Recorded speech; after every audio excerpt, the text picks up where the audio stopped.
Hello everyone, it's Vike here, and today I'll be showcasing my Cendrillmon deck profile that, pretty much is the same one I used in my gameplay video.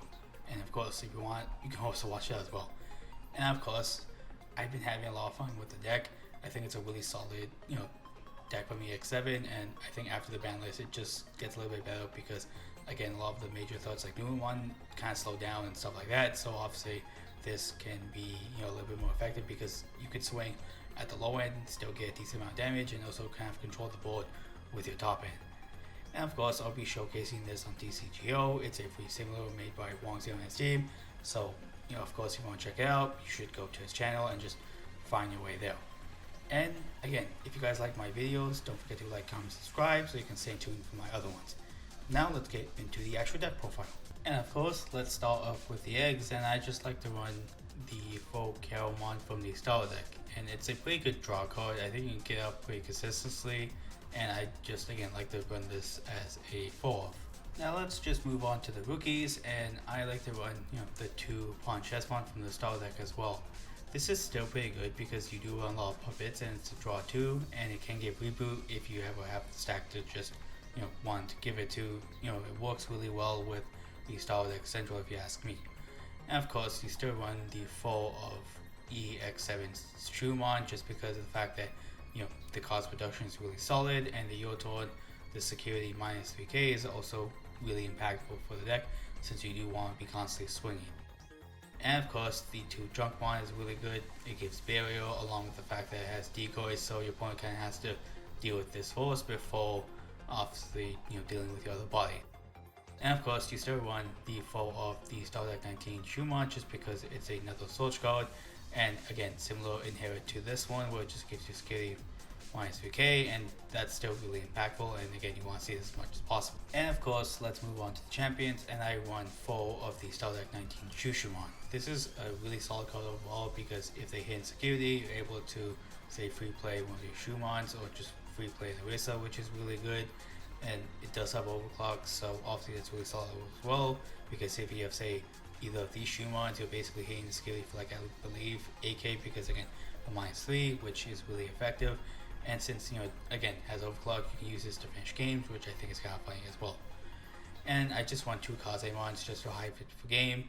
You could run Zephyrmon in the place of this just because it would dodge the -5k from Ruin mode if that ever comes up. And of course, if you want to stay to the end of the video, you can look over other recommended cards, but I think this is fine for now. And of course, I want the 4 of the Shushu from EX7. Obviously, really solid card, plays in the resale for free, and I do like that it's full cost, so you can just hot slam it for kind of cheap, which is really nice. And again, the Yotorn to give the opponent security minus 3k is again still really effective. You can basically give your opponent security like minus 6k, which is really good if you ask me. Now let's of course go over the level 5s, and I of course run row of the EX7 Cendrillmon. Vintage Evolving, you play level 3, which is still really effective because you can either play this one for a free search, this one just to get decoy easily, or this one for the draw, and this one could be effective, but again, I think your main targets would usually want to be Star Deck 19 Shu, Star Deck 19 Junk, and then the Star Deck 19 Pawn Chess just for that stuff. And the overclock is still really nice as well because it's another instance of you being able to attack at the end turn, which is really effective as well. And it can give protection to your Cendrillmon, which is really good. And again, just overall really solid card. And I just only won 1 of the Star Deck 19 Cendrillmon just because I think the -6k could be kind of nice because it does count for the entire board. So again, I think that'd be a pretty easy condition to meet. I just don't like it as much. The protection is still nice, and you do see the promo night one here, so you could easily just take this out for more of this, but again, solid card, I just don't want to see as much of it. And of course, the promo night one is just here because you do want bullet spam, and I think this could be a pretty effective card just to kind of like DP minus a body and potentially kill it, because it does count itself along with a bunch of your other cards, so I think that's pretty nice, and it can be a nice setup for your level 6s as well if they don't remove it. And of course, let's move on to the megas, and I run 4 of the EX7 Cendrillmon. This is the one you usually want to see all the time just because of the fact that you can consistently spawn out tokens. It's our main phase along with when Digivolving, and that's really effective. And the one attacking isn't once per turn, so obviously something would get minus 12k, which is just extremely solid if you can keep turn with it, swing twice, and then obviously just do a lot of damage like that. And I just want 2 Valkyremon just because, again, it's a really effective ace monster, so that way you can just give minus 5k to the entire board, and if you have this on board, that's like another minus 6k to another Digimon, so that's just really good overall. And overall, I've been having fun with using Valkyremon ace in the deck. And again, say if they don't kill the Promo Nightmon, you could just use this to blast over it and just be really annoying. And of course, I just won 1 copy of the Starlight 19 Central, just because I think it's not as important, but still can be, fairly effective because it's a blocker. And again, if you pair it up with this inhalable, you can make that live a lot easier, along with the fact that it still plays 2 tokens, which could be a little bit more effective in comparison to this. But again, this kind of just has start main phase player tokens, so obviously this one playing 2 is a lot more fair, but overall, just want to see it for the name, along with the fact that it sells overclock, so it's another good way to get access to that mechanic.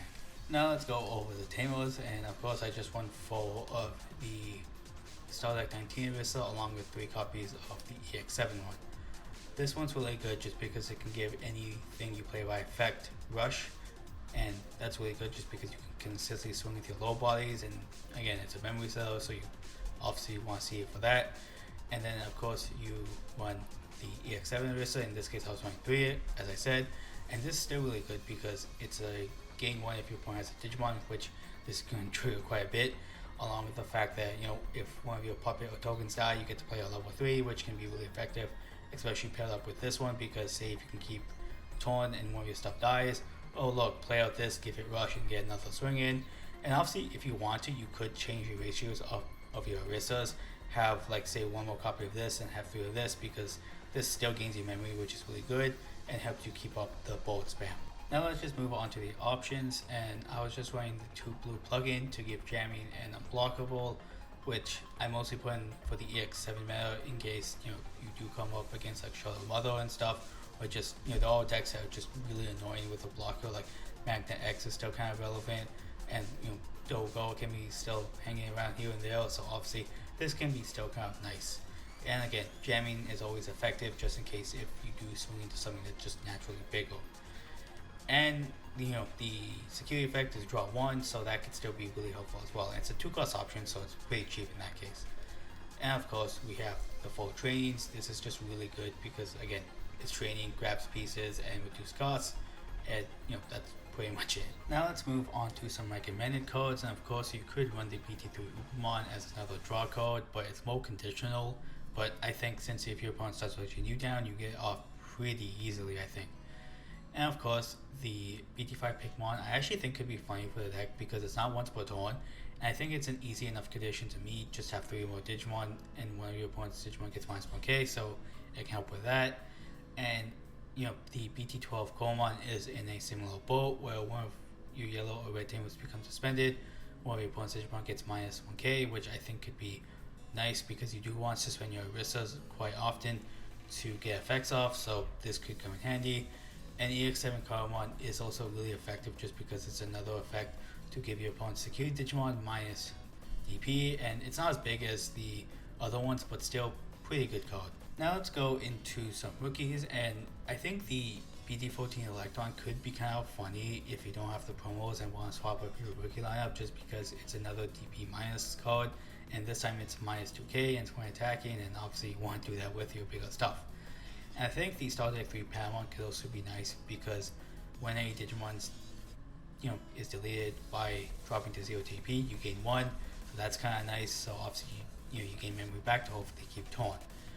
And of course there still is the Promo Shoe mod, which I think still is fine, albeit a little bit pricey sadly, but again, on play one of your opponent's Digimon get minus 1k, so that's still really good and has a similar inheritable to this one. So if you can't get this one for some reason, this one is a good sub in.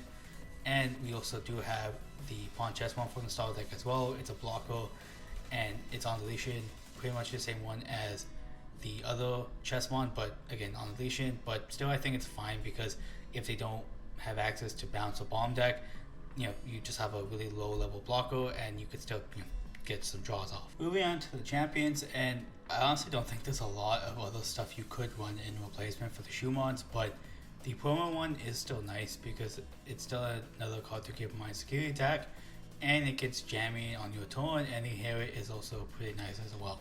Again, the jamming is if you have a Risa, but you're going to need to have it most likely if you want to use this card. Then these two options I think were kind of funny in my mind. I haven't tested it, but I think maybe I'll be willing to try it out, and that's of course Rise Greymon X and the BT2 Rise Greymon. The main reason I wanted to try it out was only because of the fact that it replays a Tamo, along with the fact that if you have 3 more yellow Tamos in play, you get security +1, and obviously that can make Central swing for 2 checks. And this one is also really nice because again, if we plays another yellow Tamo, along with the fact that it could DP minus stuff, which is really good, and you could basically use this as a backup beat stick, along with the fact that again, if you do just Evo Central over it, you get overclock and stuff, and I think that's really nifty. And of course, for the Megas, you could also run the BT2 Shine, just because similar idea to just, you know, Rise X and stuff, because you do play some yellow Tamos, so obviously the -4K could come in handy. And of course, you could also play True on Ace if you have your hands on it, just because again, you could free play one of your lower stuff, and in similar use case to the promo Nightmon, you could just give up one target like minus a ton of DP. I think that's nice, and it does have Alliance, and you do free play a lot of stuff again, so that could come in handy as well. And for your level 7, you could run Shrine Greymon Force Mode, just because again, free play Tamo, along with the fact that gives something -5k for each of your Tamos, which is really good. And again, this could just be another beat stick, which is again fantastic. And of course, you could still run the promo Risa if you do have it, just because again, on play, free play Shumon, so you either get to, you know, of course, Sorch, or just, you know, give something -1 check, which is really good. And if you do Digivolve into a card with the Puppet trait, which is a lot of your more higher end cards, that's really good because you get the game memory back. Now moving on to some options, I think Orange Breath could be kind of funny, just because again, 5 costs to give someone -DP, and since you do want to be aggressive, you could possibly meet the threshold a little bit easier and give all your opponents -security 1. And of course, there also is the Noble Family Arts from Star Deck 19 as well.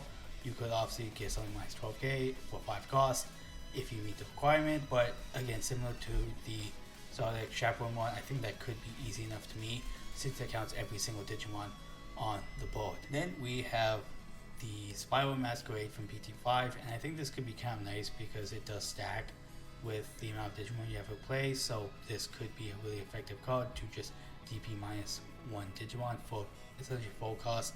I think that can be kind of nice.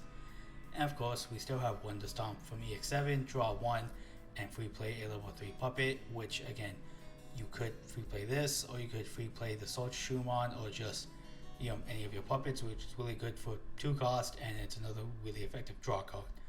And of course, if you have it, you could also run the Vortex Resonance to, you know, be another Sorch card, and if you do get the Digivolve effect off, that would be pretty nice as well.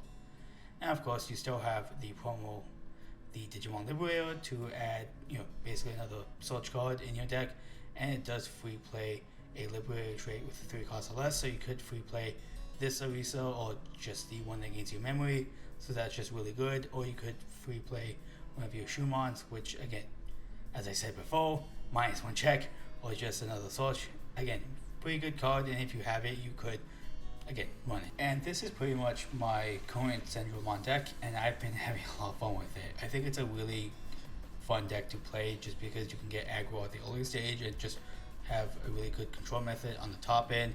And overall, after the balance, I think the deck just get a little bit better, just because again, you have access to just be really aggro early on, or again, as I said, just control with a lot of other pieces, like again, Promo Nightmon's really solid, you know, this one's still a really solid card, and just, you know, the Cendrillmon being able to give -6k and Star once per turn is also pretty insane. Again, let me know your thoughts on the deck list, and let me know what you'd run in the deck instead of like the options I have here. And again, I really appreciate your thoughts, so again, leave them down below. And again, if you liked my video, of course, like it, subscribe so you can stay tuned for my future videos. And again, thank you guys for watching, and see you guys later.